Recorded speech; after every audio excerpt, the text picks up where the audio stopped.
Hello students, हमारे जो approaches और मेथड्स में हमारा जो लास्ट अप्रोच है वो है CAI। ये आपकी फिजिकल साइंस और लाइफ साइंस दोनों में है, दोनों का एक कॉमन टॉपिक है। ठीक है बेटा। CAI का मतलब होता है computer assistant instructions. Computer assisted instruction is the teaching process in which computer is used to enhance the education of a student। जिस तरह आप लोग एजुकेशन को ग्रहण करते हैं, प्रोसेस करते हैं, सेम उसी तरह इसका भी प्रोसेस होता है। जो टीचिंग प्रोसेस है वो कंप्यूटर के थ्रू किया जाता है।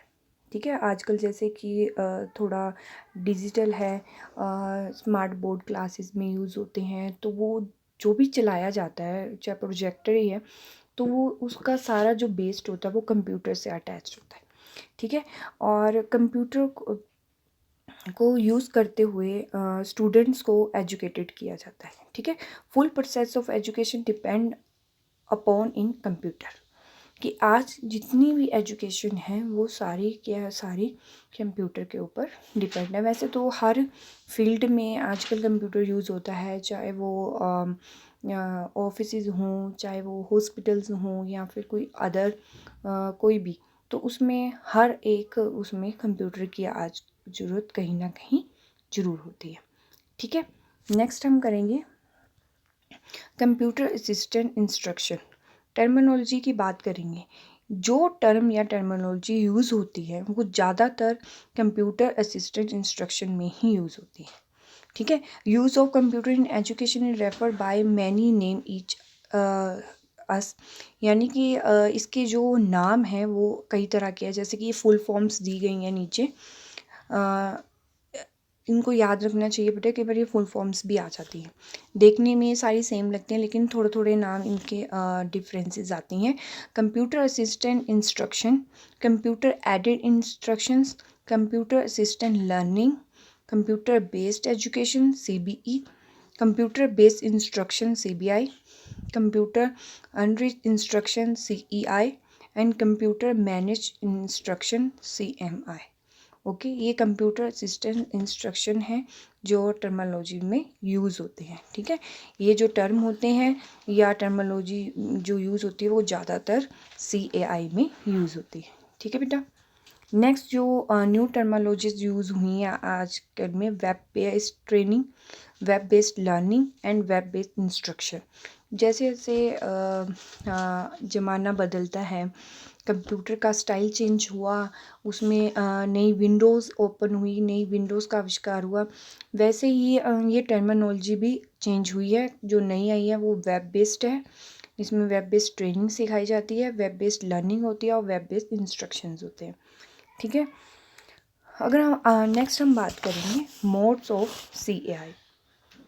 हमारा जो फर्स्ट पॉइंट है वो है ड्रिल एंड प्रैक्टिस मोड। अब ड्रिल एंड प्रैक्टिस मोड में, इस ड्रिल एंड प्रैक्टिस मोड में लेइंग है और it is on the computer, जिसमें स्टूडेंट कंप्यूटर की एक प्रोसेस के द्वारा फेमिलियर होना चाहता है। ठीक है। कोई वो कंप्यूटर के द्वारा फेमस होना चाहता है किसी एक प्रोसेस के द्वारा। अब फेमिलियर होने के लिए वह बार बार उस चीज़ को रिपीट करता है। कि जैसे कि अगर हमें कोई चीज़ के जैसे कि पता नहीं चलता है तो हम उस चीज़ को बार बार सीखते हैं। जैसे आप कंप्यूटर ट्रेनिंग ही ले लो, जहाँ हम टीचिंग की ही बात कर लेते हैं नॉर्मली, तो इसमें हम कोई चीज़ को सीखने के लिए हम उस चीज़ की बार बार प्रैक्टिस करते हैं। ड्रिल और प्रैक्टिस में किसी एक भी जो परफॉर्मेंस होती है, हर एक अगर एक बार भी करेक्ट कर देते हैं तो हमारी वो चीज़ क्लियर हो जाती है। यानी कि बार बार प्रैक्टिस करने से उस चीज़ की जो परफॉर्मेंस है वो हमारी करेक्ट हो जाती है। जैसे कि अब फॉर एग्ज़ाम्पल कि अगर हम कंप्यूटर में किसी चीज़ को बार बार देखते हैं, ठीक है, तो एक उसमें हमारी फ्रेमिंग हो जाती है, हम उस चीज़ को सीख लेते हैं, चाहे हम पिक्चर के थ्रू सीखें चाहे हम वीडियो के थ्रू सीखें। जैसे कि आजकल हम घर में स्टडी हो रही है, तो अगर हम कोई वीडियो के थ्रू, ठीक है, अगर हमने कोई आर्ट की कोई चीज़ सीखनी है, चाहे हम कुकिंग की कोई चीज़ सीखनी है, तो हमने यूट्यूब पे एक वीडियो डाल दी है, तो वो वीडियो हम उसको कभी भी ओपन करके उसको 10 बार 20 बार 30 बार देख सकते हैं, उस चीज़ को देखकर और सुनकर उस चीज़ को सीख सकते हैं। तो ये आएगा drill and practice mode. Tutorial mode में क्या होता है, जिसमें जो स्टूडेंट कंप्यूटर से इस तरह इंटरेक्ट करता है जिस तरह की फिजिकल ट्यूटर से, जैसे हम ट्यूशन लेने जाते हैं ना, तो हम एक ट्यूशन टीचर होता है, ट्यूटर होता है ना, जिससे हम हर एक चीज़ सीखते हैं। तो वो तो एक ह्यूमन बीइंग हो गया ना, वो उसको हम लाइव दे सकते हैं, लाइव तो इसको भी दे सकते हैं, लेकिन वो फिजिकली हो गया थोड़ा सा। तो जो ये है, इसमें जो स्टूडेंट है वो इंटरेक्ट करता है ट्यूटोरियल मोड से। ठीक है, इस मोड में स्टूडेंट सिमिलर वे में अपने ट्यूटर के साथ बात करते हैं। ठीक है, उनके एंगेज में आते हैं, ठीक उसी तरह जिस तरह हम ट्यूटोरियल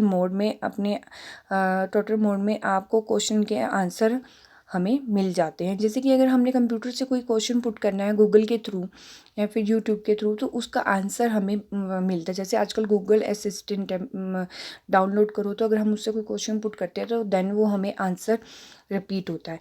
तो वो ही एक हमारा एक टोटल मोड यूज़ किया जाता है कंप्यूटर में। इस तरह के जो सॉफ्टवेयर होते हैं, इसमें वह आपको रिस्पॉन्स देते हैं ठीक उसी तरह जिस तरह human being response to you. Okay, same वैसा ही रिस्पॉन्स मिलता है जैसे कि हमें रियल ट्यूशन टीचर से मिलता है। और वही आज, जैसे कि आज का टाइम है, अगर हमने कोई मुश्किल आ रही है या कोई क्वेश्चन का आंसर नहीं मिल रहा है, तब हम गूगल या यूट्यूब के थ्रू उस चीज़ को जो कमी है उसको हम पूरा कर लेते हैं। ये है ट्यूटोरियल मोड। सिमुलेशन की अगर हम बात करें नेक्स्ट, इसमें रिप्रेजेंट फिजिकल सिस्टम जो इंफॉर्मेशन देता है सिमुलेशन के लिए, ठीक है, कंप्यूटर में सेव किया जाता है। इसमें क्या होता है, इसमें हम डाटा पुट करते हैं और डाटा के साथ रियल नहीं है पर रियल फ़ोटो देना चाहते हैं, तो उसे हम रिलेटेड जितनी भी पिक्चर का रिज़ल्ट देना चाहते हैं उसको हम क्या कहते हैं, उसे हम सिमुलेशन में काउंट करते हैं। ठीक है, वो जैसे कि मान लो कि कंप्यूटर की हेल्प से स्टूडेंट क्या करते हैं, हमने कोई डाटा दिया, यानी कि मान लो कि हमने कोई पिक्चर कोई उनके साथ थोड़ा रियल में देखना चाहते हैं, तो वो सिमुलेशन जो भी हम उनको देते हैं, जो भी वो डाटा होता है वो उसमें सेव हो जाता है। और सेव होने के बाद जैसे कि आप टीचिंग करते हैं, सिमुलेशन करते हैं ना, वैसे उसी तरह जो कंप्यूटर है वो भी हमारे क्वेश्चंस के या फिर कुछ पिक्चर का कोई भी हम उनके जो रिज़ल्ट है वो हमें सिमुलेशन के थ्रू भेज दिया जाता है, कंप्यूटर के थ्रू भी। ठीक है, आई बात समझ। इसमें सिमुलेशन में ये होता है बेटा कि अगर हम कंप्यूटर से किसी भी पिक्चर का रिज़ल्ट देना चाहते हैं तो वो सिमुलेशन में काउंट करता है। ठीक है, नेक्स्ट आएगा मॉडलिंग मोड। अब मॉडलिंग मोड में, इसमें मॉडलिंग मोड के थ्रू रिलेट अगेन वही जो आप मॉडल्स बनाते हैं, मान लो before going to the classroom, जो आप एक्चुअल प्रेजेंटेशन देना चाहते हैं, तो उसके लिए आपको क्या करना पड़ता है। सबसे पहले हमें प्रेजेंटेशन तैयार करने के लिए हमें पहला उसका पूरी पीपीटी बनाई जाती है। ठीक है, एक तरह का खाका तैयार किया जाता है, एक तरह का पूरा लिया जाता है कि फर्स्ट स्टेप में हमने क्या करना है। जैसे कि अब हम टॉपिक को यानी कि प्रेजेंट करेंगे, फिर उसके बाद जो हमारे टॉपिक के टाइप्स हैं, मोड्स हैं, जो भी हैं एक्स्ट्रा, वो सारी चीज़ें हम उसको सीक्वेंस में यूज़ करेंगे। ठीक है, तो जो प्रेजेंटेशन देना चाहते हैं उसकी हम बार बार प्रैक्टिस करते हैं, उसे हम मॉडलिंग मोड कहते हैं। ठीक है, अब प्रेजेंटेशन देने के लिए सभी के सामने जाना हो तो हम उस चीज़ को बार बार प्रैक्टिस करते हैं। और modelling mode rehearsal for reality, जो मॉडलिंग मोड है उसकी जो रिहर्सल है वो रियलिटी के लिए होती है। किसी भी चीज़ की रिहर्सल करते हैं। जैसे आप लोग पहले टीचिंग की बात करें तो टीचिंग के लिए हमें ट्रेनिंग दी जाती है। जैसे कि आजकल आप बीएड वाले बच्चे हैं, आज आपकी ये माइक्रो टीचिंग स्टार्ट होगी, उसमें बताया जाता है ना कौन कौन से कंपोनेंट यूज़ करके आप बच्चों के साथ क्लासरूम में एक्टिविटी हो चाहे नेगेटिव रेनफोर्समेंट है, चाहे कोई भी है, तो वो आपने कैसे देनी, उसके लिए भी आपको एक ट्रेनिंग दी जाती है। उसी तरीके से अगर हम पायलट्स की बात करें या फिर कोई डॉक्टर्स की बात करें, तो उनको भी तैयारी करने के लिए पहले एकदम डॉक्टर्स को भी जिंदा इंसान नहीं दे दिया जाता कि काटो इसको, ऐसे करो वैसे, क्योंकि कई बार ऐसा होता है कि प्रैक्टिस में ही अगर कहीं गलत लग जाए तो वहीं तो इंसान की यानी कि जान जा सकती है। तो उनके लिए भी डेड बॉडी का इंतज़ाम किया जाता है, उसके ऊपर उनको एक्सपेरिमेंट करवाया जाता है। ठीक है, उसी तरह टीचिंग में भी आपको पहले ट्रेनिंग दी जाती है, देन आप उसके बाद क्लासरूम में जाकर अपनी परफॉर्मेंस देते हो। तो ये जितनी भी सारी परफॉर्मेंस होती है वो मॉडलिंग मोड के थ्रू आती है, जो उसे आपको बहुत सारे मॉडल्स के साथ प्रैक्टिस करवाई जाती है, फिर आपको उसको रियल कंडक्ट करते हैं। ठीक है, पहले हम मॉडल्स के थ्रू, अब जैसे कि आजकल आपके फ्रेंड्स ही आपके स्टूडेंट्स हैं, बट वो स्टूडेंट्स नहीं हैं, वो भी प्यूपल टीचर्स हैं, बट वो उस टाइम आपके सामने सिर्फ मॉडल्स ही हैं। ठीक है, देन फिर आप क्या करते हो, जब आपके साथ वो मॉडल्स के साथ प्रैक्टिस करवाई जाती है, फिर आप उसको जिसमें परफेक्ट हो जाते हो, तो आप उसके साथ रियल कंडक्ट करते हैं। ठीक है बेटा, ये हमारा आएगा मॉडलिंग मोड में। इसमें आपको पता चल गया, इसमें इसके थ्रू क्या होता है, modelling mode rehearsal for reality, कि जो ये रियलिटी के लिए मॉडल्स के द्वारा रिहर्सल करवाई जाती है। ठीक है, नेक्स्ट आएगा प्रॉब्लम सॉल्विंग मोड। इसमें क्या होता है, इसमें स्टूडेंट किसी एक प्रॉब्लम को टैकल करते हैं, फिर अपनी प्रॉब्लम सॉल्व स्किल को डेवलप करते हैं। फॉर एग्ज़ाम्पल, जैसे आपको कोई असाइनमेंट ही बनानी है, ठीक है, फिर आप क्या करते हो, कंप्यूटर में अपने टॉपिक को लिखते हो, कि जैसे कि मान लो कि आज आपको टॉपिक दे दिया गया, तो अब हम ढूंढते हैं ना, पहले तो चलो कंप्यूटर्स नहीं होते तो हम बुक्स में से ढूंढते थे, लेकिन आजकल तो गूगल्स पे कुछ भी डालो तो आपको तरह तरह की पीपीटीज, तरह तरह के सभी पीडीएफ्स वगैरह सब मिल जाते हैं। तो इसी तरह फिर आप कंप्यूटर में अपने टॉपिक को लिखते हैं, फिर उससे रिलेटेड जो भी आप चीज़ें मिलती हैं, फिर उसे आप पावर पॉइंट में यूज़ करते हुए अपने असाइनमेंट बनाते हो। ठीक है, प्रेजेंटेशन मोड पर बनाने के बाद उसकी पीपीटी आप बना लेते हैं। ठीक है, स्टूडेंट टीचर को क्या करता है, सिर्फ गाइड के थ्रू सब कुछ चीज़ें सिखा देता है, जो उन्हें पहले नहीं आती थी वो टीचर के थ्रू ही वो सीख सकता है। इसलिए प्रॉब्लम सॉल्विंग मोड में कहने का मतलब ये है कि जो पहले जो स्टूडेंट को जो प्रॉब्लम्स आती थी उसे टैकल करने के लिए क्या करते थे, वो टीचर्स की मदद लेते थे। टीचर्स बताते थे कि बेटा यहाँ से आप ये टॉपिक उठा सकते हो, यहाँ से आपकी बुक में या किसी और बुक में है, उसके थ्रू आप। लेकिन अब क्या होता है, टीचर एक टॉपिक दे देता है, उनको बोलते खुद आप उसको रिसर्च करो और एक पीपीटी बना के लाओ। तो हम क्या करते हैं, अपनी जो टॉपिक है उसको पहले कंप्यूटर पे डालते हैं, फिर उससे रिलेटेड 2-3 क्योंकि उसमें गूगल्स में हमें कई तरह के व्यूज़ मिलते हैं, तो हम अलग अलग व्यूज़ को इकट्ठा करते हैं। ठीक है, वो भी पिक्चर है कुछ भी है, तो उसे हम असाइनमेंट बनाते हैं पहले। फिर प्रेजेंटेशन मोड पर बनाने के लिए उसे पीपीटी बनाई जाती है, क्योंकि उसे अगर हमने प्रेजेंट करना है उस पर प्रोजेक्टर पे, तो उसके लिए हमें पीपीटी बनानी पड़ती है। ठीक है, इसमें भी क्या होता है, जो टीचर है स्टूडेंट को गाइड करता है कैसे पीपीटी बनाई जाती है, कैसे उसको प्रेजेंट किया जाता है। ठीक है, ये होगी प्रॉब्लम सॉल्विंग मोड। नेक्स्ट आएगा हमारा गेमिंग मोड। गेमिंग मोड, इसमें स्टूडेंट डिफरेंट सॉफ्टवेयर यूज़ करते हैं। देखा है ना, जैसे कि आजकल गेम्स के लिए कितने अलग अलग सॉफ्टवेयर्स आ गए, हर एक चीज़ के लिए अलग अलग सॉफ्टवेयर है। शॉपिंग करनी है, तब कोई और चीज़ डाउनलोड करनी है, या फिर पीपीटी बनानी है, या फिर कोई स्पेलिंग सीखनी है, या कुछ भी। तो ये सारी चीज़ इसमें क्या होता है, स्टूडेंट्स डिफरेंट सॉफ्टवेयर यूज़ करते हैं। एजुकेशन गेम्स के लिए जो सॉफ्टवेयर एजुकेशन बेस्ड होते हैं, कई बार सिर्फ गेम्स खेलने के लिए नहीं होती हैं, कई गेम्स ऐसे होती हैं जो एजुकेशन बेस्ड होती हैं।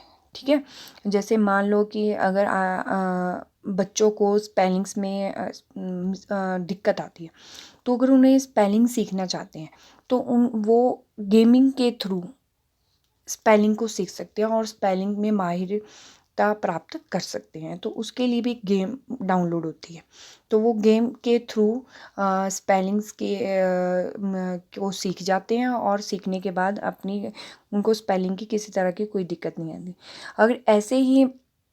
अगर आपने मैथ में प्रैक्टिस में किसी प्रॉब्लम को सॉल्व करना चाहते हैं तो गेम के थ्रू भी कर सकते हैं, जैसे कि पजल गेम्स आती हैं, कई तरह की गेम्स आती हैं, ठीक है। तो इसके लिए भी यानी कि हर एक के लिए एक अलग से सॉफ्टवेयर होता है जिसके थ्रू वो एजुकेशन, ये नहीं कि गेम्स खेलने के लिए होती है, लेकिन जो कुछ गेम्स होते हैं वो एजुकेशन बेस्ड होती है। आई बात समझ, ठीक है। और जैसे कि अगर आपने मॉक टेस्ट ले सकते हैं, जीके के क्वेश्चंस ले सकते हैं, उसके थ्रू बच्चा खेल खेल में पढ़ सकता है। तो ये तो थे हमारे मोड ऑफ सीए, यानी कि कंप्यूटर असिस्टेंट इंस्ट्रक्शन के drill and practice mode, total mode, simulation, modelling mode, problem solving mode and gaming mode. Next हम बात करेंगे एडवांटेज की। Advantage of computer assistant instruction. The graphical capability of computer allows students to use the simulation mode of their advantage. Immediate feedback helps student verify their learning. सीधी सी बात है, हमें अगर हम computer में हमें कुछ भी चाहिए तो उसका हमें तुरंत फीडबैक मिलता है ना। इसके थ्रू जो ग्राफिकल कैपेबिलिटी होती है आप में आ जाती है। जल्दी ही आपको कंप्यूटर के थ्रू क्या मिलता है, फीडबैक मिल जाता है, कंप्यूटर इंस्ट्रक्शन दी जाती है, कंप्यूटर को इंस्ट्रक्शन के साथ साथ आपको तुरंत ही फीडबैक भी मिल जाता है। जैसे कि मान लो अगर हम कार्य ठीक करते हैं तो हमारा जो रिज़ल्ट होता है वो सिलेक्ट हो जाता है। अगर हमारा कोई उसमें या कुछ छूट जाए तो वो एरर देना शुरू कर देता है, ठीक है। ये जो एरर और फीडबैक मिलता है उसी से ही हम बहुत कुछ सीखते हैं, ठीक है। ये यानी कि जो इसका एक एडवांटेज ये है कंप्यूटर असिस्टेंट इंस्ट्रक्शन का, कि अगर हम इसमें कोई भी इसको कमांड देते हैं तो उसका हमें वो तुरंत फीडबैक देता है। जैसे कि मान लो कि अगर हम एग्ज़ाम ही देते हैं, उसमें मॉक टेस्ट ही देते हैं, जैसे आजकल बच्चों के हो रहे हैं ना मॉक टेस्ट, कंप्यूटर के थ्रू ही होते हैं ना, तो उसमें हम टीचर्स तो चेक नहीं कर रहे हैं ना, तो बच्चों जैसे ही आंसर देते हैं उसे सबमिट करते हैं, सबमिट करने के बाद उनको पता चल जाता है हमारा कौन सा आंसर सही है कौन सा गलत है। तो ये जो सारा अगर तो वो सबमिट में वो सारा ठीक होगा तो वो सेलेक्ट हो जाता है, अगर तो एरर आते हैं, उसमें रेड कलर के साइन आने शुरू हो जाते हैं कि आपका ये क्वेश्चन गलत है, ठीक है बेटा। नेक्स्ट आएगा self paging in the possible in the total mode is used. Self pacing के थ्रू ईजिली ही कंप्यूटर असिस्टेंट इंस्ट्रक्शन को फ़ायदा हासिल कर सकते हैं, ठीक है। ये एक तरह जैसे कि हम पीछे भी बात कर चुके हैं, ठीक है। ये सेल्फ पेजिंग के थ्रू ही ईजिली हो जाता है।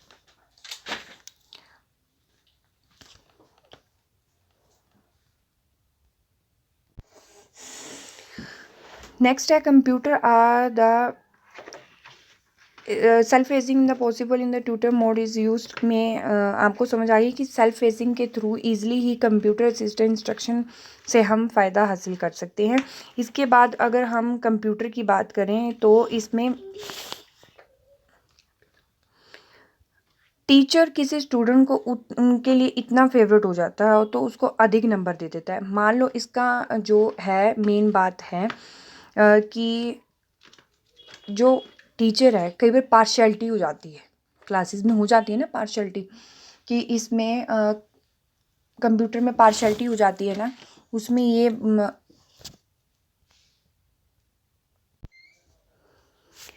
ठीक है बेटा। जैसे कि अब टीचर स्टूडेंट के साथ पार्शियलिटी कर सकते हैं, कईयों को ज़्यादा नंबर दे देते हैं, कईयों को कम दे देते हैं, कोई अगर अच्छा लगता है तो वैसे ऐसा होता नहीं है, लेकिन फिर भी कहीं अगर हो ऐसा, लेकिन जो कंप्यूटर है वो किसी के साथ पार्शियलिटी नहीं करता। जो बच्चे ने परफॉर्म्स किया है उसमें वो एंटर हो जाता है और उसके अकॉर्डिंग ही बच्चे को रिज़ल्ट मिलता है, ठीक है। उसमें किसी तरह कंप्यूटर किसी तरह की कोई पार्शियलिटी नहीं करता है। अगर higher cognitive ability of achievable with the right mode की अगर हम बात करें तो इसमें जो जितना कंप्यूटर को यूज़ करता है उसे उसकी स्किल का उतना ही पता चलता है, ठीक है। तो उसमें उनकी कॉग्निटिव एबिलिटी जो एबिलिटी है वो इंक्रीज़ होती है, ठीक है। जितना कहते हैं ना कंप्यूटर को छेड़ो, जैसे मोबाइल की अगर हम बात करें, कहते हैं ना जितने इसके हम फंक्शंस को छेड़ेंगे हमें उतनी ही उसकी नॉलेज मिलेगी। अगर हम तब तक उसके बीच में एंटर नहीं करेंगे तब तक हमें उसे किसी चीज़ के बारे में उसका जो ज्ञान है हमें नहीं मिलता है। तो ऐसे ही इसमें जितने कंप्यूटर हम को यूज़ करते हैं उसकी हमें उतनी ही स्किल्स का पता चलता है, उतनी ही हम उनकी जो कॉग्निटिव एबिलिटी है वो हमारी इंक्रीज होती है। C A instruction independent of the consist well the instruction and thought की अगर हम बात करें, कंप्यूटर असिस्टेंट इंस्ट्रक्शन जो है उसमें जो इंस्ट्रक्शन है इंडिपेंडेंट होता है। ठीक है, आप एक वेल स्ट्रक्चर चीज़ें जो आराम से बना सकते हैं। जब आप कंप्यूटर यूज़ करते हैं आपके पास जो होती है इंस्ट्रक्शंस होती हैं वो इंडिपेंडेंट होती है। ये नहीं होगा कि आपको कोई देख रहा है। बस आप गूगल की हेल्प से अपनी कोई भी प्रॉब्लम को हल कर सकते हैं इंडिपेंडेंट। मतलब ये है बेटा इसका कि जब हम एग्ज़ाम देते हैं तो टीचर सराउंडिंग होते हैं ना, हमें देखते हैं हर। लेकिन आजकल जैसे कि मान लो कि ऑनलाइन एग्ज़ाम होते हैं तो हमें कोई नहीं देख रहा है, हमें सिर्फ हम इंडिपेंडेंट काम करते हैं। हाँ, चीटिंग कर सकते हो ये बात अलग है, लेकिन जो ऑनलाइन एग्ज़ाम होते हैं उसमें हम किसी तरह की कोई चीटिंग नहीं कर सकते, ना ही हम किसी से पूछ सकते हैं। बट हम इंडिपेंडेंट होते हैं, हम अप इंस्ट्रक्शंस जो भी होती हैं उनसे हम इंडिपेंडेंट होते हैं। बस हम गूगल की हेल्प से अपनी कोई भी प्रॉब्लम है उसको हम हल कर सकते हैं, उसमें हमें किसी किसी प्रकार की किसी की कोई हेल्प की ज़रूरत नहीं होती है। ठीक है। C A I can be use the effectively for the remedial instruction as well computer in infantly present की अगर हम बात करें तो इसमें क्या होता है, रिमेडियल इंस्ट्रक्शन में जब आप कक्षा में कोई काम मिलता है, ठीक है, मिडिल इंस्ट्रक्शन में जब हम कक्षा में कोई भी हमें काम मिलता है या आपको कोई चीज़ समझ नहीं आई है, जैसे कि मान लो कि हम कई बच्चे ऐसे होते हैं ना वो बस स्कूल में क्लास में सिर्फ ये है कि हम गए, और उनको कई बार ऐसा होता है कि कभी इंटेलिजेंट बच्चे को भी वो बात समझ नहीं आती है, कोई नया टॉपिक उनसे रिलेट करवाया जाए तो उन्हें कई बार वो टॉपिक समझ नहीं आता है। तो उसमें क्या करते हैं कि बच्चे को अगर उसमें कोई काम करना है तो वो गूगल के थ्रू की सहायता से उस चीज़ को समझ सकता है, या तो वो वीडियो की मदद से समझेगा, जैसे कि वही बात आती है, मैं आजकल जैसा स्टडी का जो स्ट्रक्चर चल रहा है कंप्यूटर बेस्ड, तो आजकल क्या हो रहा है कि जो टीचर मैं अपनी गुड़िया की बात लेती हूँ कि अगर उनको कोई लेसन करवाया जाता है तो बच्चों को वो रीडिंग करवाते हैं। ठीक है, कई बार ऐसा होता है कि कोई बच्चे जुड़ पाते हैं, कई बच्चे इंटरनेट की वजह से जुड़ नहीं पाते हैं, लेकिन उन्हें क्या किया जाता है उस सब्जेक्ट से रिलेटेड टॉपिक से रिलेटेड वीडियो सेंड कर दी जाती है। तो बच्चा क्या करता है उस वीडियो के थ्रू उसको पढ़ता है, समझता है, देन उसको वो चीज़ जो टॉपिक है वो बहुत अच्छे से समझ आ जाता है। बट इसमें यही बताई गई है रिमेडियल इंस्ट्रक्शंस में कि जब जैसे अगर मान लो क्लास में कोई बात समझ नहीं आई है, उसमें आपको किसी प्रकार का कोई डाउट है तो आप गूगल के की सहायता से उस चीज़ को समझ सकते हैं वीडियो की मदद से। ठीक है, इससे क्या आपका जो रिमेडियल प्रोसेस उसमें आ जाता है। ठीक है, नेक्स्ट आएगा C in the beneficial of distance learning and continuing education process जो आजकल चल रहा है डिस्टेंस लर्निंग। ठीक है, इसमें टीचर आपको डिस्टेंस लर्निंग में टीचर जैसे कि बेस्ड दूर बैठ के स्टडी करवाना। ठीक है, आजकल जो हो रही है ये एजुकेशन जो है वो डिस्टेंस लर्निंग पे ही हो रही है।